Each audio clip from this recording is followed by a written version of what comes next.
Today we're making a delicious and nutritious pinto bean salad. It's perfect for a quick lunch, a side dish for dinner, or a tasty addition to your meal prep. So let's get started. I'm Michelle Krosmer. I'm a renal dietitian, and this is Plant-Based Kidney's Kitchen. Okay, so let's go through the ingredients that we need. First of all, to make it easy, we are using low sodium canned pinto beans. You are more than welcome to use pinto beans that you have cooked from dry, but you can totally use canned, and you just want to make sure to get low sodium or no salt added. If you look at the label, it should be 140 milligrams of sodium or less per serving. This one that I have is 120 milligrams, and it's the Good and Gather or organic brand from Target. So we're going to use 2 cans, drained and rinsed. That removes about 50% more of the sodium. And that is about 3 cups of pinto beans. So if you are doing from dried, it's about 3 cups of cooked pinto beans.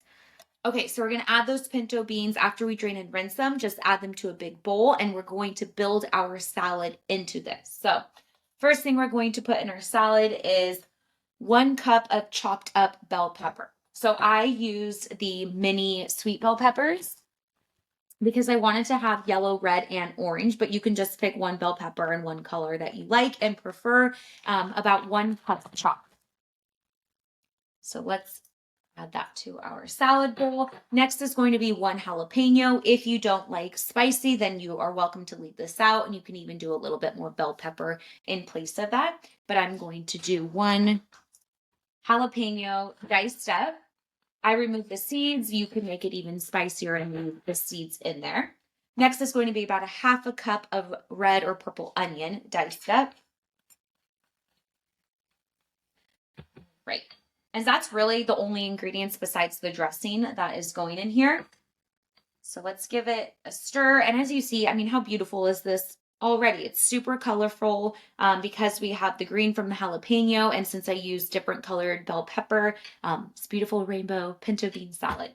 So for our dressing, so I have in here about 1/8 cup, which is 2 tablespoons of lime juice. So to make the dressing, I'm going to add to that the same portion of both apple cider vinegar and olive oil. So I'm going to do 1/8 cup, which is 2 tablespoons of olive oil. Then I'm going to do 1/8 cup of apple cider vinegar. You're welcome to use a different vinegar. I would say either a white vinegar, white wine vinegar, or red wine vinegar would be good. Okay. Something that I'm not going to add because I like the tartness of lime juice and vinegar is a sweetener. So you could definitely add a little bit of maple syrup to this, about 1 teaspoon into the dressing, and that would just help to soften up the tanginess of the vinegar. But that is totally optional. For our seasonings, I'm going to do 1/2 teaspoon of ground cumin, 1/2 teaspoon of chili powder, and then 1/4 teaspoon of black pepper. So the biggest difference here compared to other bean salad recipes is I'm not adding salt to this. So it's going to make it very low in sodium.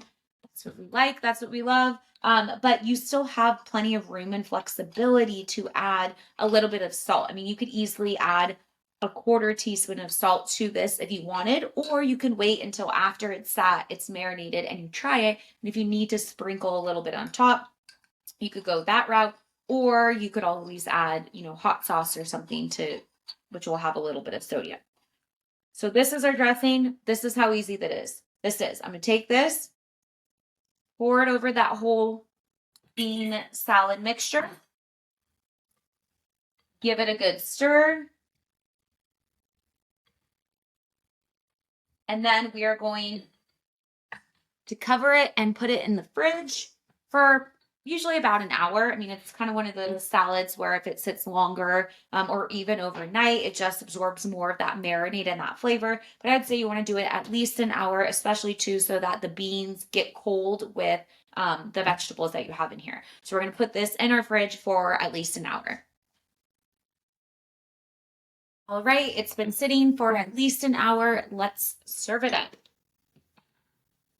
So 1 serving, this whole recipe makes 4 servings if you're doing it for more of a meal, but it's 4 1-cup servings, and those are heaping 1-cup servings. You don't have to be,